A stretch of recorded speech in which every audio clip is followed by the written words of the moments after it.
అన్నదాతకు న్యాయం జరిగేనా? వెంకటరమణ సీడ్స్పై చర్యలుంటాయా? Sriram foundation seeds RNR 15048 నకిలీనా?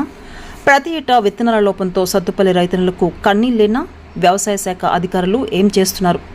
డీలర్లకు అధికారులు గులాంగిరి చేస్తున్నారా? తప్పెవరిది? డీలర్లదా, రైతన్నలదా లేక అధికారులదా?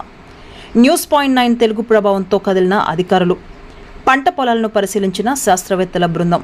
ఖమ్మం జిల్లా సత్తుపల్లి మండలంలోని గౌరిగూడెం, సిద్దారం, రేజర్ల, సదాశివునిపాలెం తదితర గ్రామాల్లో రైతులు సాగు చేసిన వరి పంటలను సోమవారం వ్యవసాయ శాఖ శాస్త్రవేత్తల బృందం పరిశీలించింది.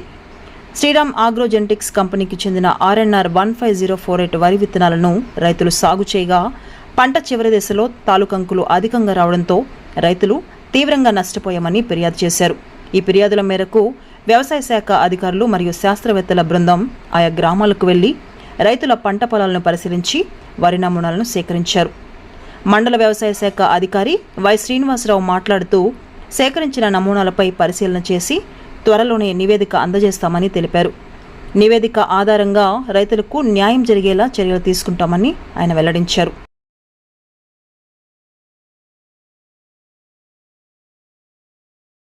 నమస్కారం అండి. నా పేరు శ్రీనివాసరావు, మండల వ్యవసాయ అధికారి సత్తుపల్లి పనిచేస్తున్నాను.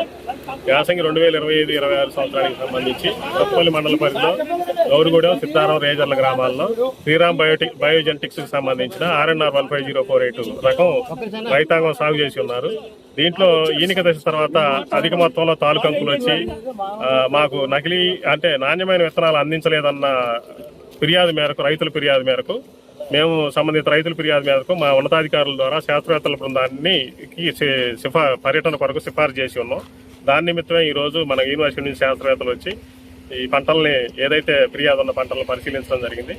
దీనికి నివేదిక ఆధారంగా డీలర్ మీద, కంపెనీ మీద కూడా చర్యల కొరకు ఉన్నతాధికారులు సిఫారసు చేస్తామని చెప్పి తెలియజేస్తున్నాను. Thank you.